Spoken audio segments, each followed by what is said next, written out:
welcome back to So I'm Writing a Novel. If this is your first episode, it's not a good one because it's the second half of an interview.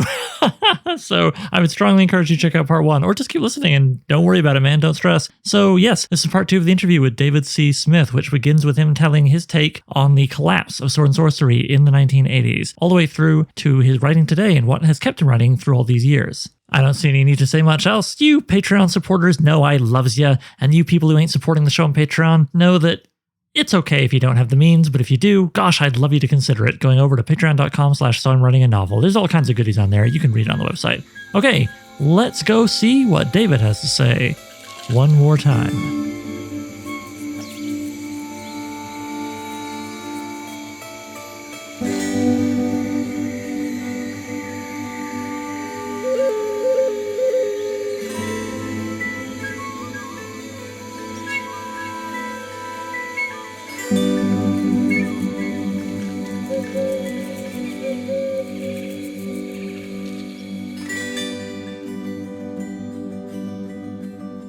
If we can leap forward just a little bit. Now, This is a question that could easily eat up a whole hour, but maybe sort of as concisely as you can. I would love to hear your perspective on the 1980s collapse of sword and sorcery. As someone being published in the genre then, what did it look like? And are there any lessons that cheerleaders of the genre like myself can take away from what happened?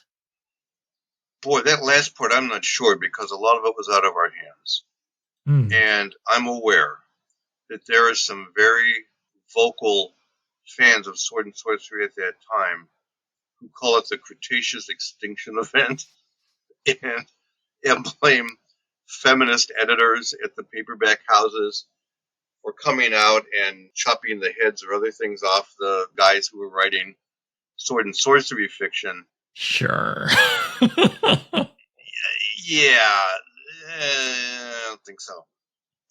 Again, it's like it's a series of things that occur, and if you want to tell that story looking back, you can. But I don't think there's anything to support it. There just isn't, Yeah. But there are trends in publishing, and I myself feel that, and this gets back to having Charles finally get into print with Imaro in 1981 or 82.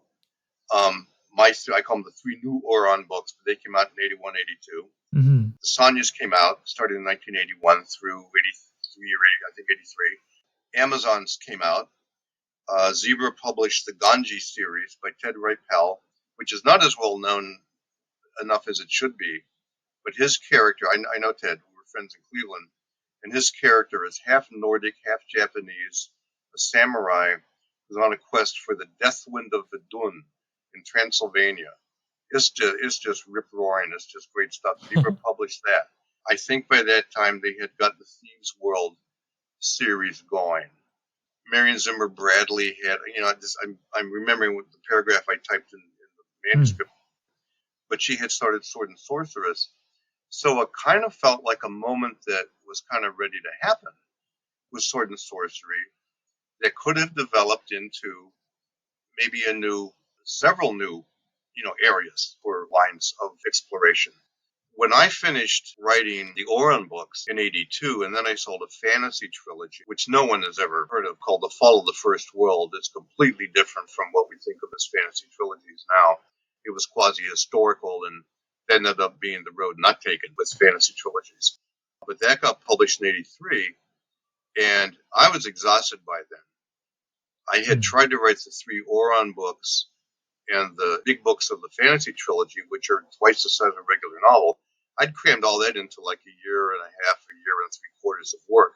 I was burnt out. I don't think I had a nervous breakdown, but I became very depressed. I know now that I've been clinically described or diagnosed as depressive in like half the world. So I'm sure that I was very depressed after that. So at the time that this so-called collapse of sword and sorcery happened, I was teaching English at a business school in Cleveland, like a year or two later. So I wasn't really paying that much attention. What I knew was that Charles Saunders, we were friends, we corresponded, his books were coming out. There's some other stuff there. But no new masculine sword and sorcery. What we were seeing was, I know it's feminist. I don't use that as a pejorative. I'm a feminist. All, power. But there was a change in marketing because a new crop of editors came in. They were largely women. Dick and I dealt with Susan Allison, who was at Ace in 79, 80, 81, and she didn't really care for some of the early Red Sonja novels. I don't know what the problem was. She claimed she had to line edit them, she didn't care for them and whatever. So that kind of struck me the wrong way. It really pissed off Dick.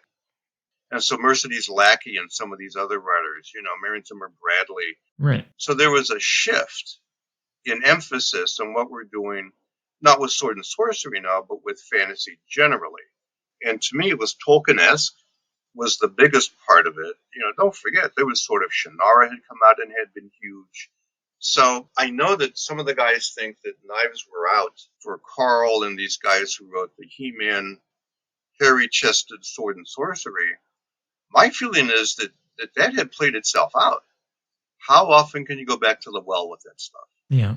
I mean, you just can't keep writing the same thing over and over again. A lot of the writers were writing the same, and the editors were buying stuff over and over again. Then it was time for a change.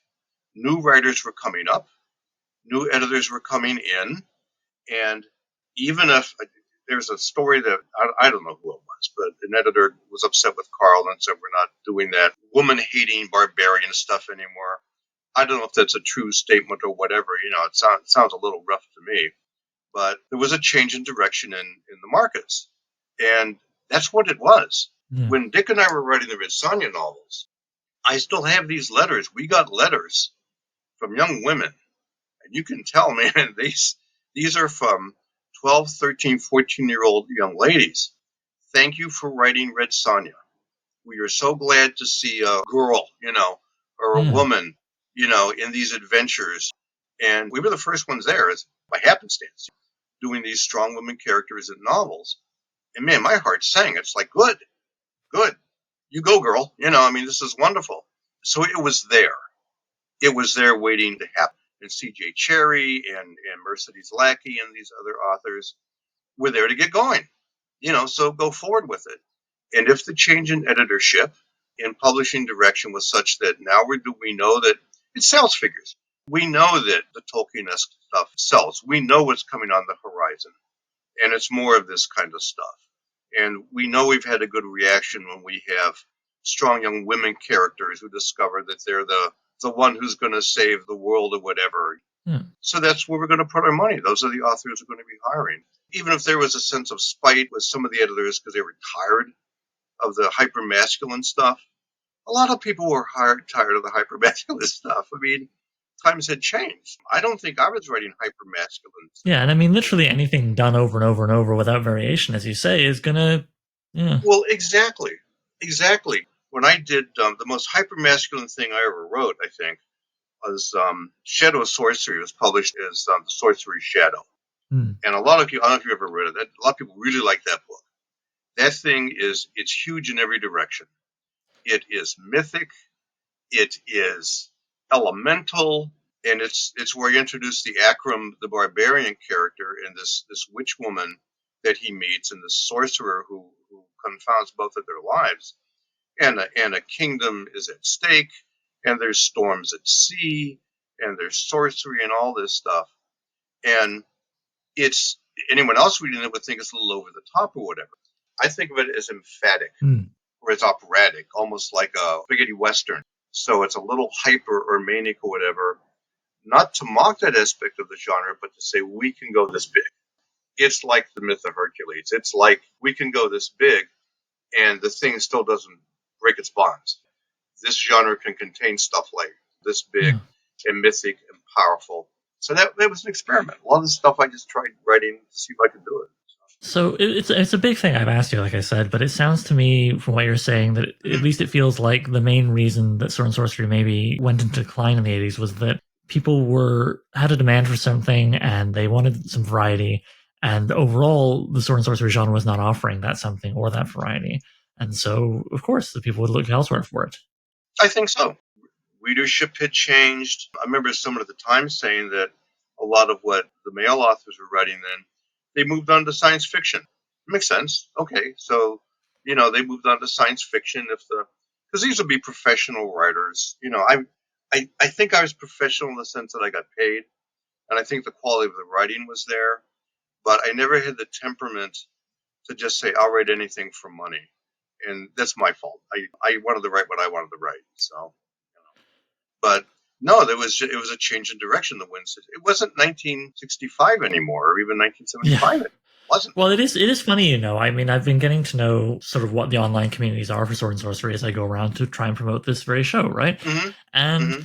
it is interesting. There are one or two, and this actually leads nicely into my next question. There are one or two who will look back at that period and they will, well, they're the kind of guys you mentioned who will be like, well, people will have the knives out for the fellas and all that nonsense. Sure. And I hear them talk and they kind of don't want to expand the audience and they don't want the stories to be very different. In fact, they tend to have a very reductive idea of what even Howard did. Sure. So when they say they want people to just do what Howard did, they're not even meaning that. And when I hear this, I always kind of think I don't engage because there's no merit in it. I always think, do you actually like this? You can't win that one. Yeah. Yeah, do you actually like this? Because I don't think you like this. I think you like anything that gives you an excuse to not have to grow as a person. And you've put this narrative onto this genre. I think that's true. I think that's true. And I know or know of, one or two of the guys that I think you may be referencing, and they don't want to go past 1950 or something. Or their idea of 1950 even, because I mean, that's the thing. They'll say, women writing this stuff. And it's like, well, what about C.L. Moore, who was right there at the beginning? Like it just... Yeah, exactly. I mean, you can't talk to them and you can't win it. They want a certain type of fiction. And my answer is, you have a certain type of fiction. It is there. No one's taking it away. Robert E. Howard wrote it. Fritz Leiber wrote it. It is there for you. And there are probably writers out there who are continuing to recreate that template or formula. I look at this stuff, and you do, and probably a lot of the people listening, as writers, as creative people. I just can't write the same thing over and over again. Yeah. It's not the pulp era. Maybe if I were being paid a penny a word, I would do it so I could stay alive. But things are very different now. We're all, at least we're for a time, better educated than we used to be.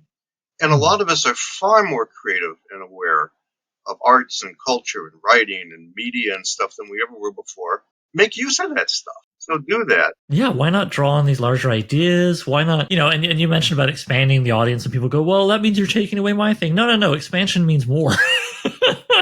Yeah, exactly. Well, I made a comment one time online. There was a guy who had a website that's devoted to masculinity or hypermasculinity. And I said my complaint about the women editors that came in and didn't want masculine fantasy is that these are probably liberal women, naughty word, liberal. And I said they should have been more liberal.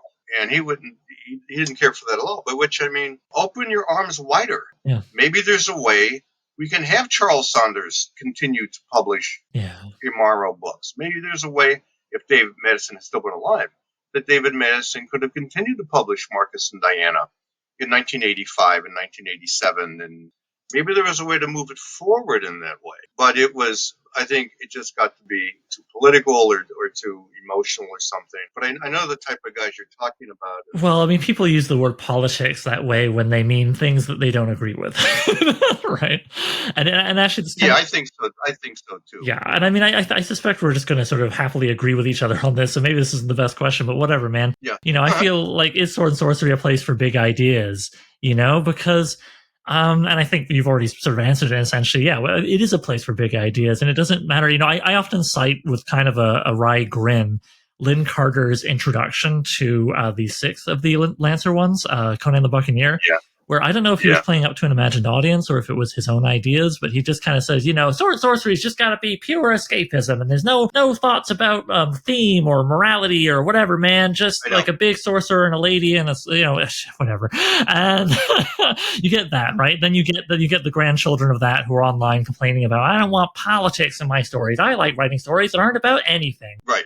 And then buffoons are buffoons. We don't need to, go into huge detail on that. Sure. But I just think about, I think about all that and what nonsense it clearly is. And then I think about reading your latest novel, as I had the privilege to do this week, Sometime Lofty Towers. Oh my, yeah. I really enjoyed it. Listener, go buy this damn book. Thank you. Oh, thank you. Wow. Oh, thank you. Yeah, I really enjoyed it, and I found it interesting because I enjoyed it as both reader and writer, and I get to that through my little spiel here about big ideas and people who think there are no ideas and certain stories are buffoons, because we're all human beings expressing ourselves through our stories, and that means our ourselves means our opinions Sure. and our ideas. Like, there's no such thing as, I mean, you know this, I know this, but I guess I'm just saying it to get it out there. Of course. And so the interesting thing about reading Sometime Lofty Towers is I could definitely see someone reading that as just like a straight, kind of revenge story. Mhm. And, there's some guys getting cut in half, and that's what I like, and that's fine. If that's what you enjoy, take what you want from it. But I felt like it had a lot of really interesting ideas in it, and I thought that you expressed them very well and often very subtly. Thank you. And still woven in with, that blood and thunder that we often look for from this kind of thing. Yeah. There's like 50 things I want to ask you about that book, but I guess I'll start with this.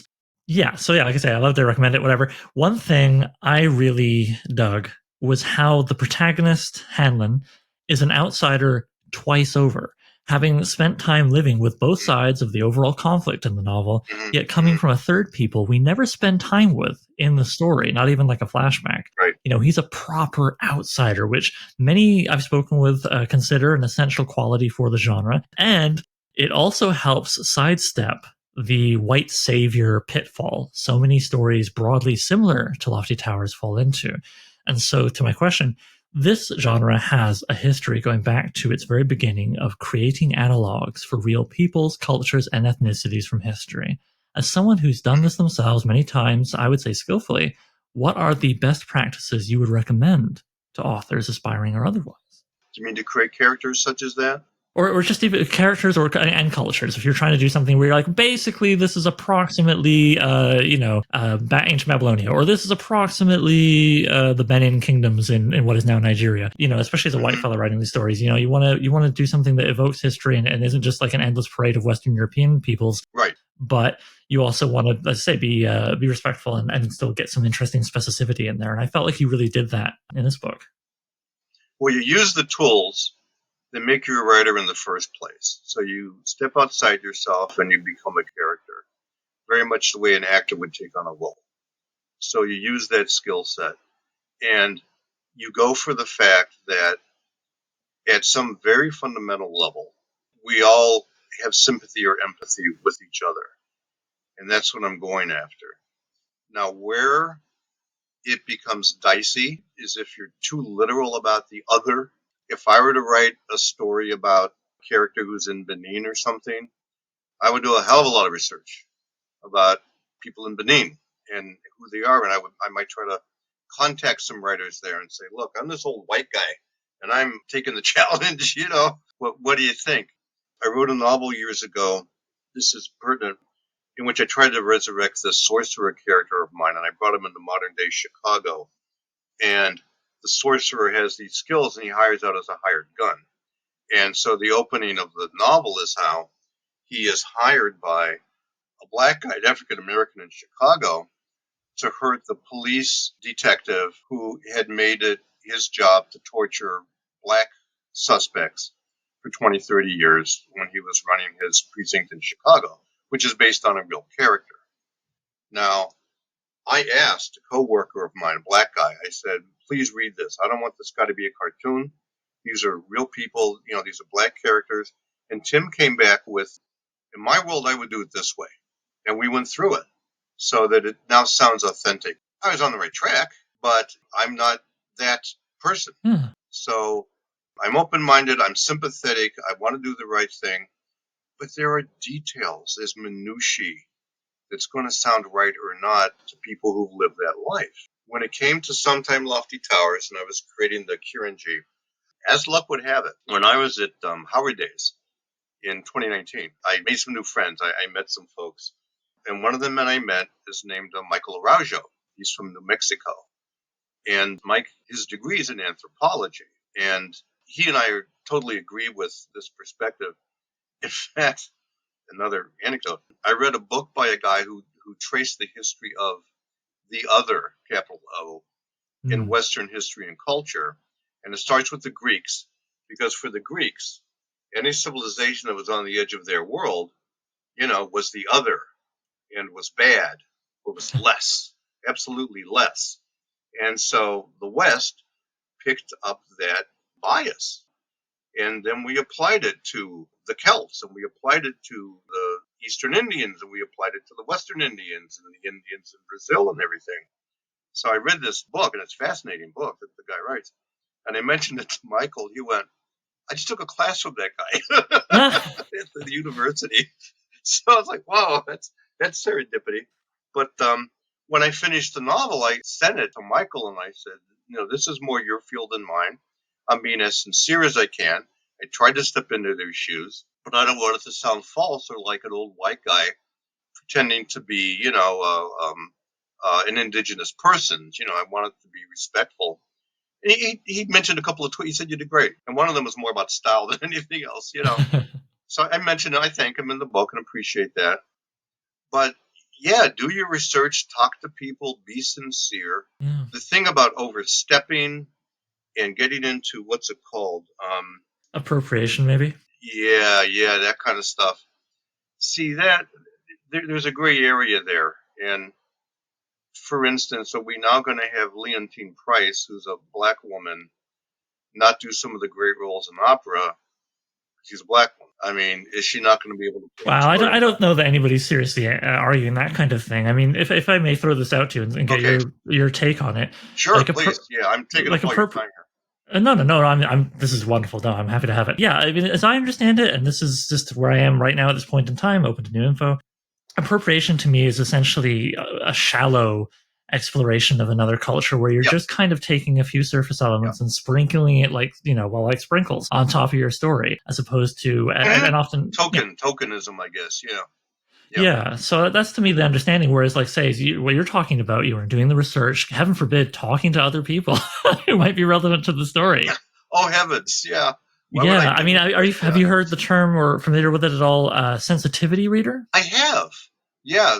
Publishers hire sensitivity readers now to make sure that some of the language doesn't offend or trigger some. Well, yeah, and I mean, it's not maybe a one-to-one analog, but I mean, essentially, that sounds like what you were doing with your stories that you just told us about. Yeah. And yet this is one of those terms that I don't like politics and my stories. Guys will just get so mad about, and it's like we're literally just talking about speaking to human beings and doing research. Like if you were writing a story about mountain climbers and you ran it by a mountain climber, like you know what I mean? Right. That's exactly right. As a writer, if you're going to write about this material in the first place and introduce characters and cultures like this, I would think that you're going to be sentimental to some degree anyway. Yeah. So you're going to do your best. So that sincerity would come across. What you might do is make some dumb missteps or something.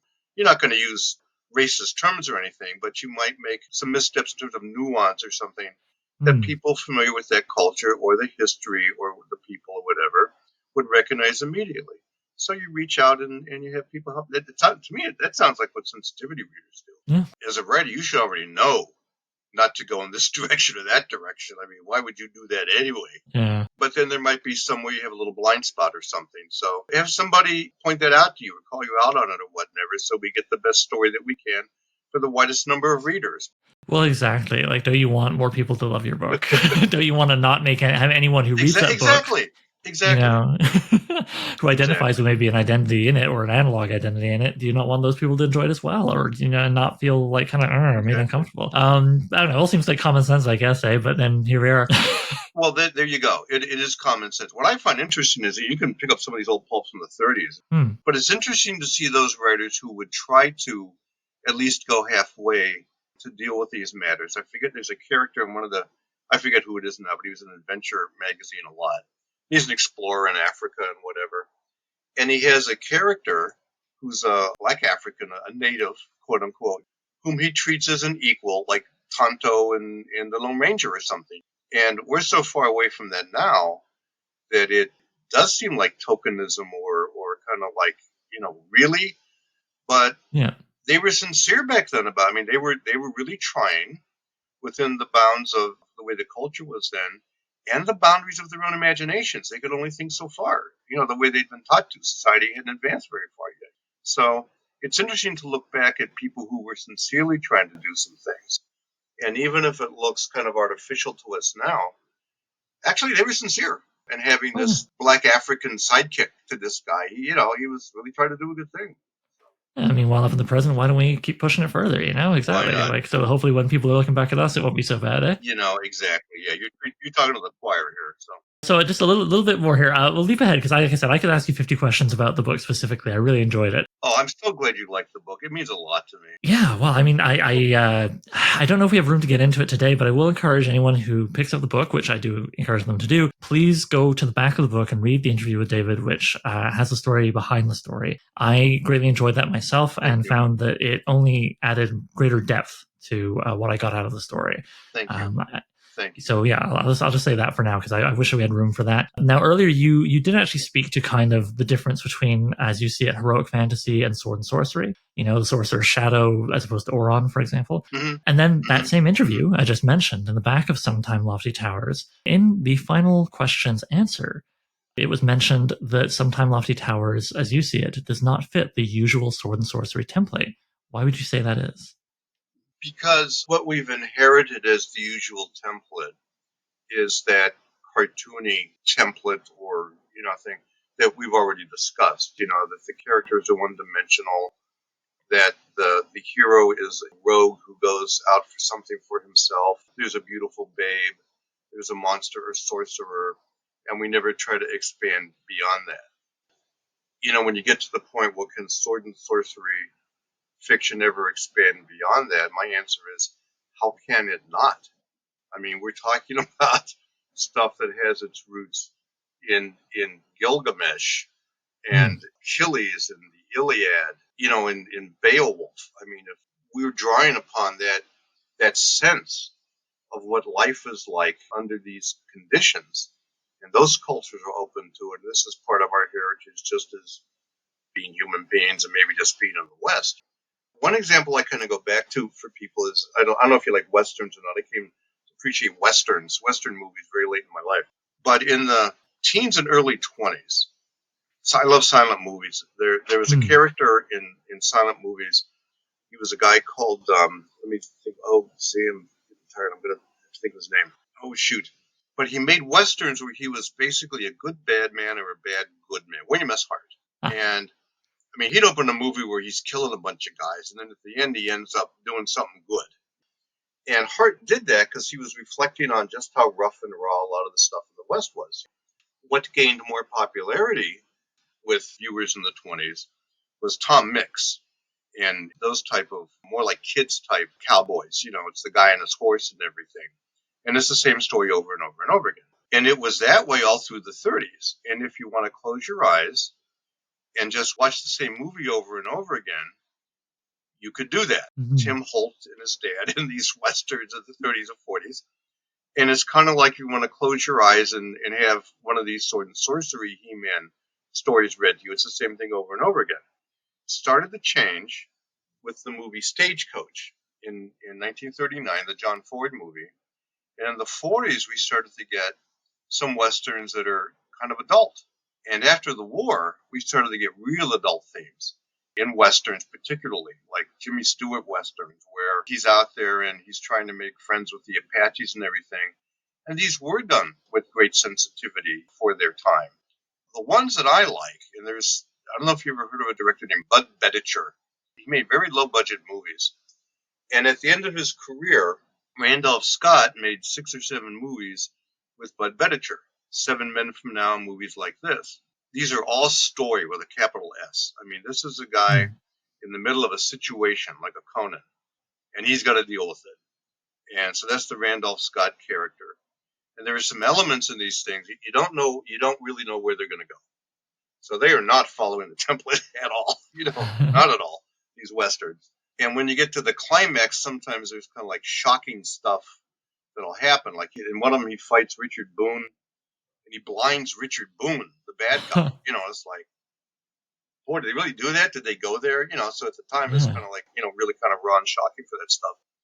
To me, that's what you could, I've talked to Joe Bonadonna about this, my friend Joe Bonadonna, who's written this stuff.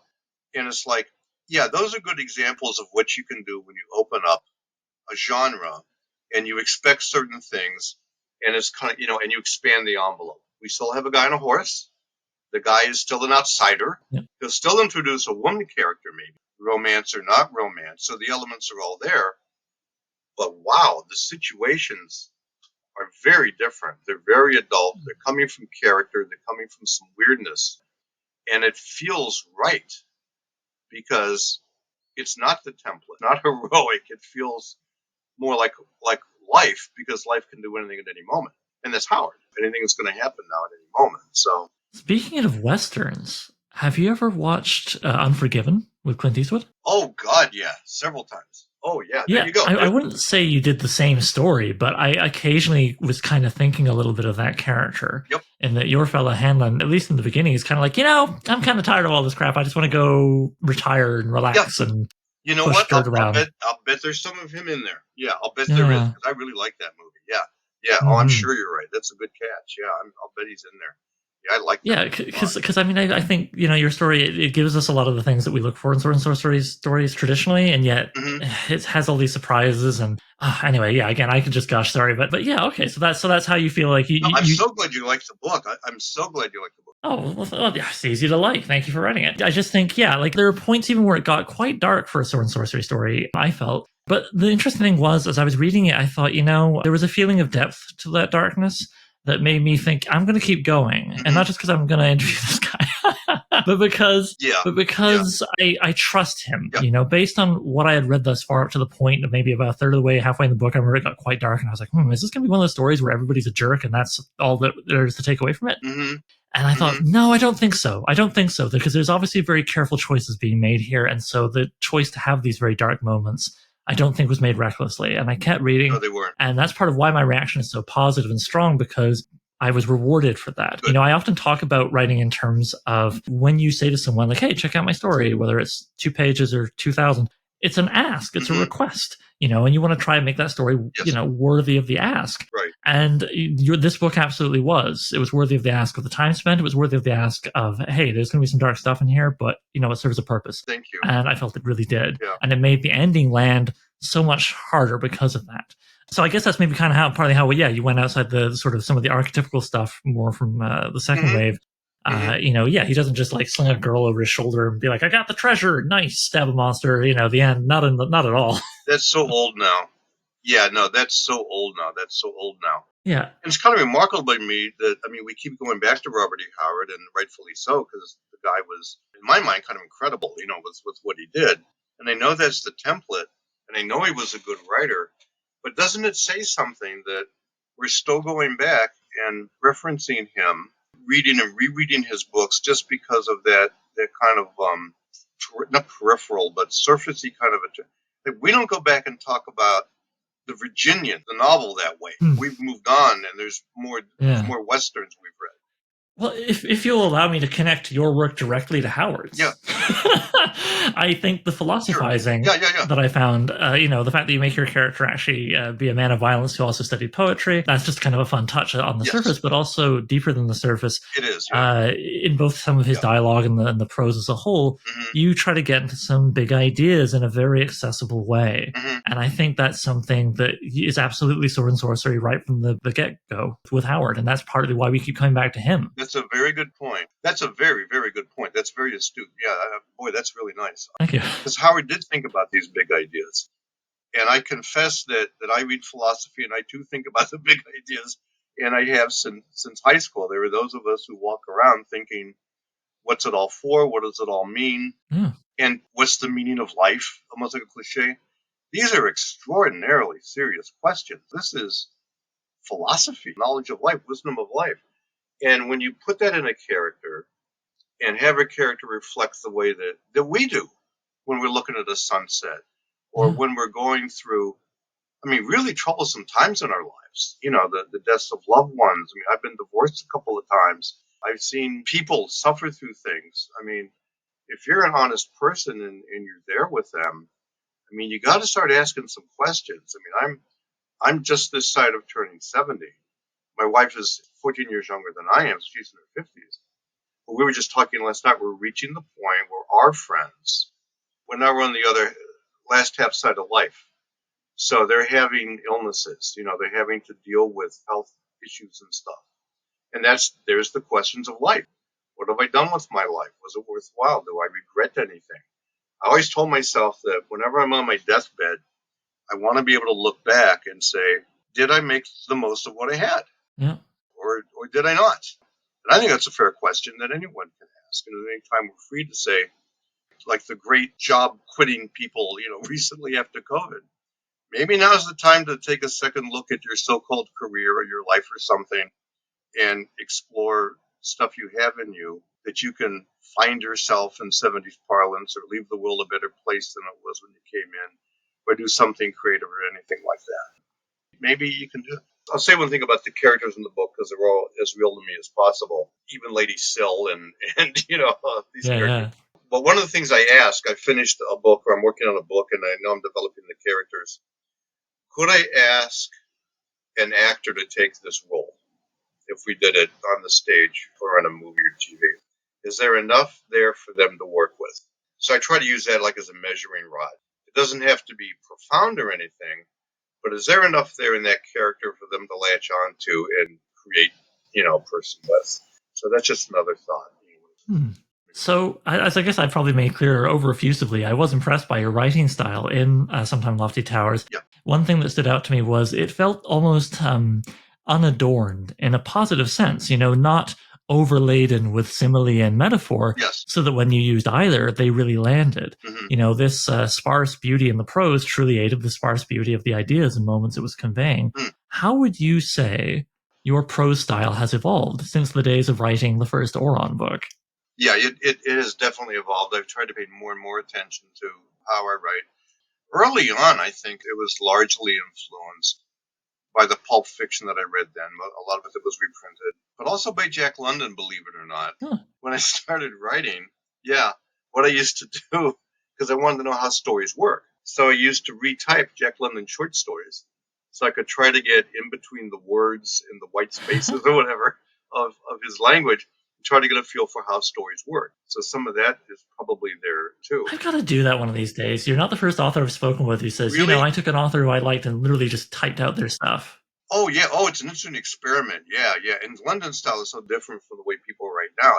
So I'm sure the early stuff, in fact, I know the early stuff. I've scanned in all my early Oron novels and I'm going to clean up, the type and republish them.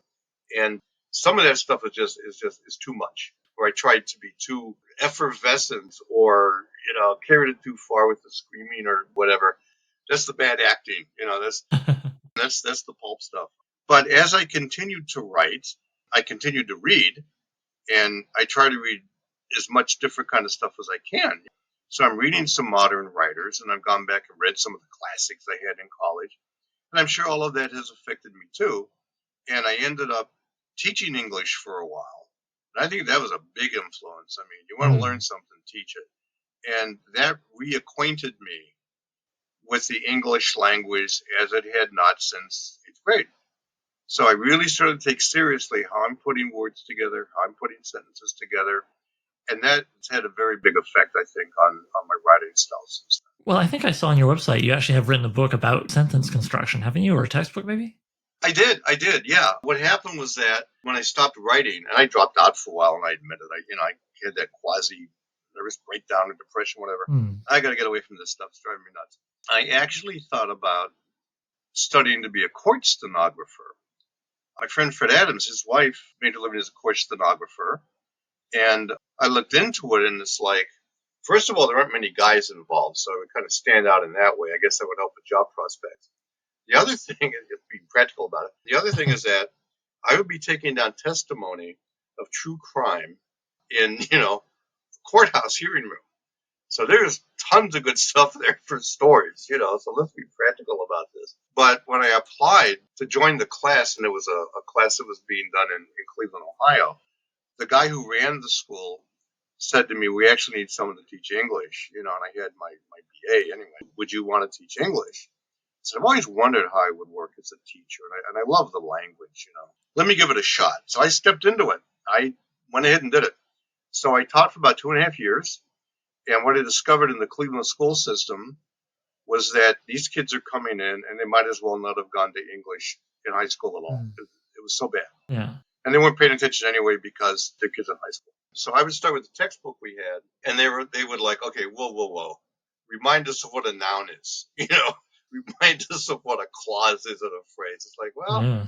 you're not wrong if you weren't paying attention. So I started creating handouts for them.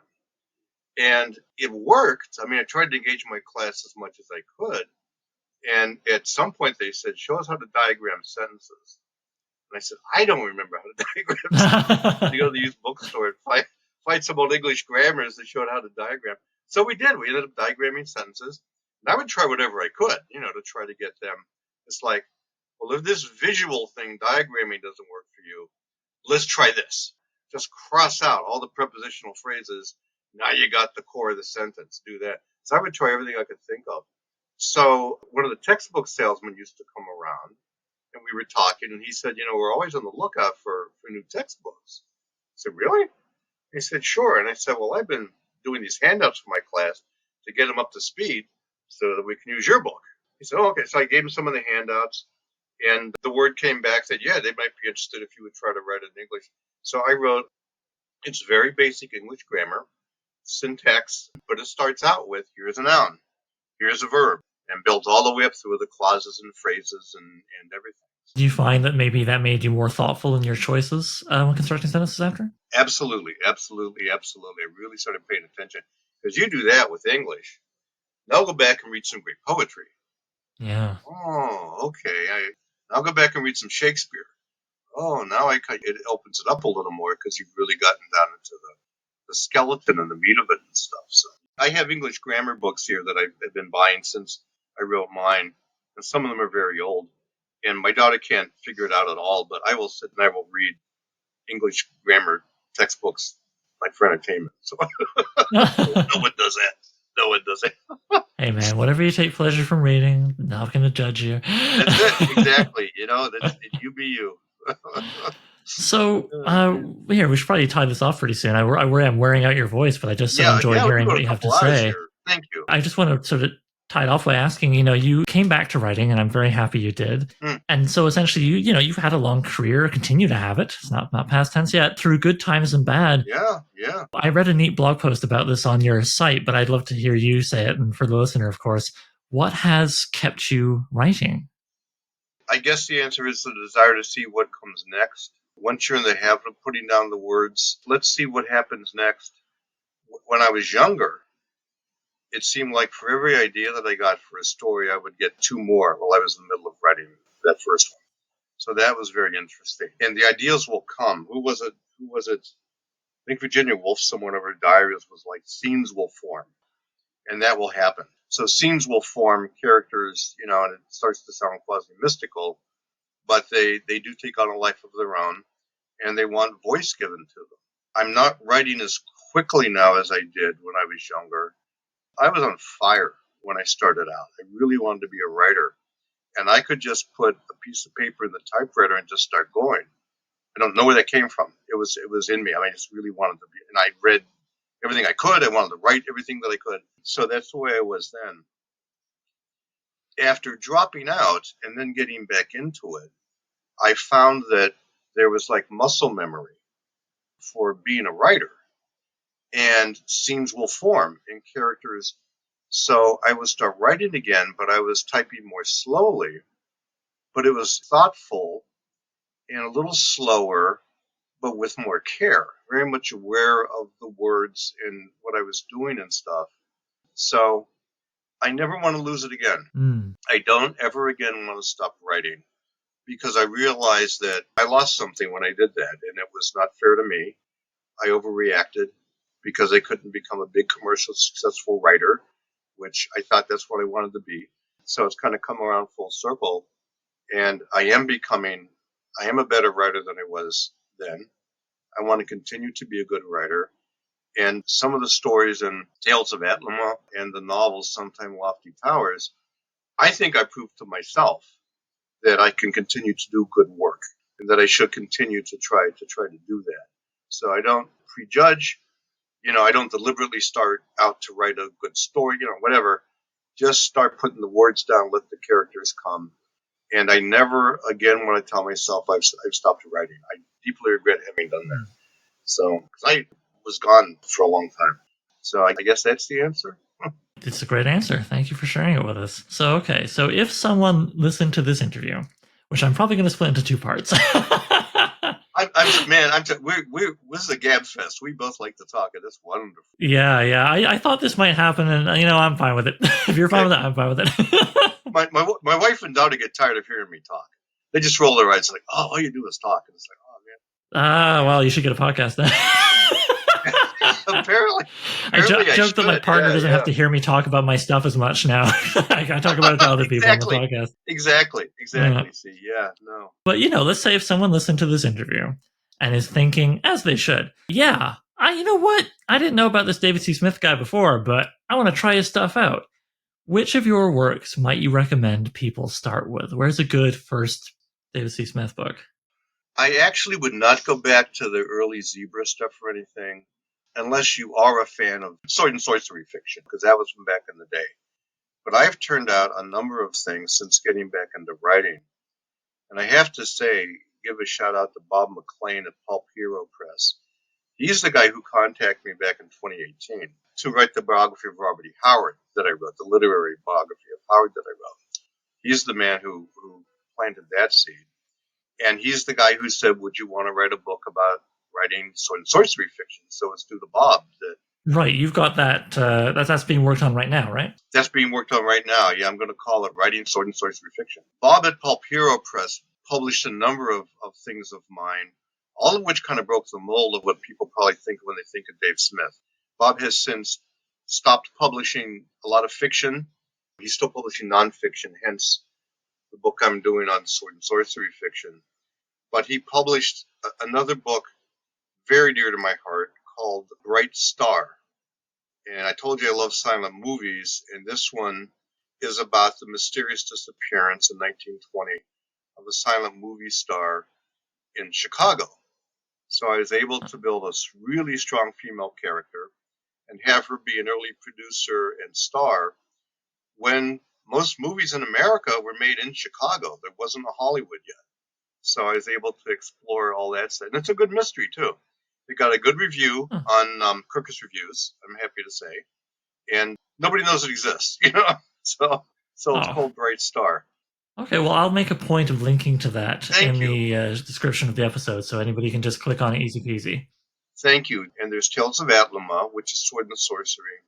There's one called Dark Muse, which I'm kind of proud of, too. And I actually got the idea from an article in an old issue of Writer's Digest magazine, where editors would get threats from readers, or from writers, I sent you my manuscript, you didn't like it, so you better watch out for yourself, all this insanity.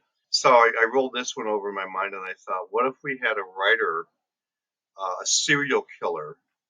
Now, is he a serial killer who's a writer, or is he a writer who's a serial killer? Uh-huh. But there's a young book editor in Chicago who's looking for the next great American author, and he finds it in these anonymous short stories sent by this guy, and he brings him to tears. It's like, this guy is such a great writer, but I don't know who he is. Well, we as readers know that this guy is viciously murdering people, and that's how he gets his creative high, and then he writes great fiction. And then, of course, he tries to pull the editor into his little world here. So friends of mine love that book, too. It's good work.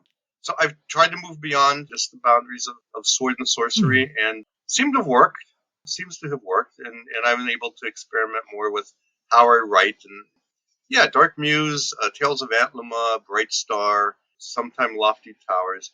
I would say, depending on the description I just gave, see if one of those is of interest to you. But you can still find the Red Sonja novels. Those are still perennially selling. They may be republished, too. Oh, I'd have to have a look. I did find them on Abe Books. You can find secondhand copies still pretty readily. No, they're there. And Luke Lieberman in L.A., who owns the rights to that Red Sonja portrayal, the chainmail bikini Sonja, as opposed to the medieval story that Howard wrote. He's shopping around having these books reprinted. So that will happen sooner or later, we think, too. So, you can still find those on Abe Books, Oron and Shadow and Fall the First World, they're still out there. Yeah, there's more Dave Smith out there than I actually realized. I mean, I did turn out a copy over the years. Well, to make life easy, like I say, I will link to everything you've mentioned to the best of my ability with the secondhand guys in the show description. So, listener, just click around there, man. You'll find some David C. Smith and probably you'll enjoy some of it. So, yeah. Okay. Well, again, this has been lovely. Oliver, this is delightful, man. I had a good time. This will be the first two-parter I've ever done. I think I'm going to have to chop this into two halves, but that's okay. I don't know totally if I worth should it. Apologize or not, but I hope it's worthwhile. No, I should be thanking you for being so generous with your time. And yes, I mean it. Thank you. Oh. So yeah, all right. Well, thanks, David. And you know what? When that book on writing sword and sorcery is coming on out, by all means, please come back to the show, and I'd love to talk with you about it and help. Oh, I'd love to. Oh, I'd love to very much. So yeah, I'll get a copy to you then, and I'll let you know when it comes out. All right, man. I will set you free from this interview. Thank you so much. No, that's fine. Thank you again, though, for inviting me. I had a great time, and take care, man. So I'm Writing a Novel features original intro and outro music by Gloria Guns and is hosted by yours truly, Oliver Brackenbury. If you'd like to submit a question, then please email it to soimwritinganovel@gmail.com. You can also holler at the show on Twitter. Look for @so_writing. That's @so_writing.